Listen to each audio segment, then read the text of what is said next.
Today we're going to show you how to make a local sustainable seafood dish that won't harm the environment. Here to take us through it is the editor-in-chief of Northeast Flavor Magazine, Jean Kerr. Welcome back, Jean. You were here about 5 years ago with your cookbook, right? That's right, Teresa. My first cookbook, which was Mystic Seafood, and this is a recipe that's in the book, but it's also in our summer issue of the magazine. Tell me a little bit about the magazine. What types of recipes will we find in it? Oh gosh, everything from the very simple to some chef recipes, but we try and make everything easy for home cooks. And this summer we've got a little tribute to Julia Child because it would have been her 100th birthday on August 15th. Okay, and today we are making? Today we're making broiled mussels. They can be baked also on the half shell with an artichoke, parsley, and Parmesan pesto. Ooh, it sounds delightful. Now, this is sustainable, which means, explain it again for our viewers. Well, this fishery is in no danger of being depleted or endangered in any way. In fact, most mussels these days are rope grown, they're cultured, and they're beautiful. I collect wild mussels, and these, I have to say, are plumper, usually cleaner, because some people get daunted by the little beard on the mussel. And you have to kind of, when they say clean a mussel, it's usually this little beard that you just pull off.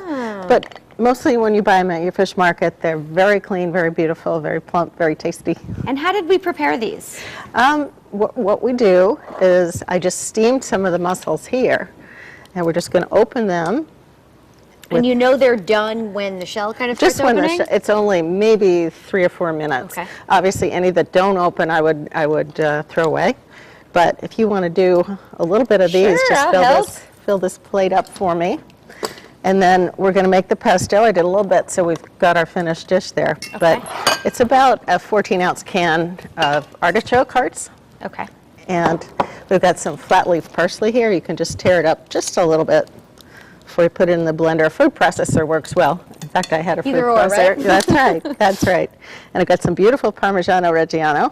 You can always tell good Parmesan because it's got the... Ah, it's labeled, right? That's right. And you know it's Italian, you know it's authentic.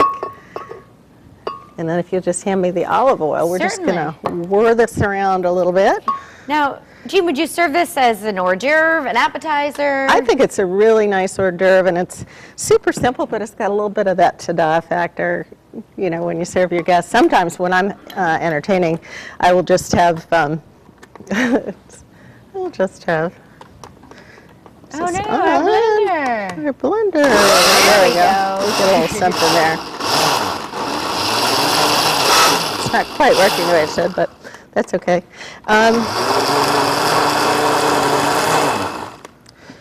So we're just making that into a pesto, making it smooth, that's right? Just, and it can be to your taste, depending on how coarse you like it. I'm just going to need a little spoon here. I can use my spatula. And then all we do is just basically top the mussels with a little bit of the pesto. And then you're just going to run them under the broiler till they get nice and bubbly and they kind of absorb that nice flavor. And the cheese will melt a little more, right? That's right, that's right. And they'll get nice and bubbly and terrific. Sometimes when I entertain, I have a big bowl of mussels in the middle of the table, just, you know, cooked with olive oil, lots of garlic. But that's sort of for a casual situation. But it's always good. It's like a safe bet, right? It is. The people can just dive in. And when you get these done, as I said, you're just going to run them under the broiler. And pretty simple. Pretty simple. But you get kind of, as I said, people kind of go, ooh, what's that? Now, what's something else we could serve with this? If you were having this as an appetizer, maybe it would be a good main dish. Oh, I think any kind of seafood. Do some seafood on the grill. It even makes a nice appetizer for just a steak on the grill. You know, it's the, as I said, super easy. You can do it up to this point ahead. You could keep it. Yeah. And then when you're ready, it can be chilled, and you can just run it under that broiler, or just put it in an oven. Let's talk a little bit about the magazine. How long have you guys been in business? Where did the idea come from? Well, the publisher and I, to talk about the idea, really saw a place for a New England regional food and wine magazine, because there really hasn't been one up until now. Mm-hmm. And the regionality of New England is so unique. I mean, our food culture, our ingredients are just like nobody else's. So the magazine's very, very seasonal. We've been around almost 2 years, I guess, and we were just very happy to say, very proud. We were just named one of the top 10 new magazines of 2011. Oh, that is very exciting. Very exciting. Very exciting. We're happy to have you here. It's great. And well, let's talk about your weekend, because you were judging a pretty cool competition. Very cool competition, also related to sustainability. It was up in Cambridge.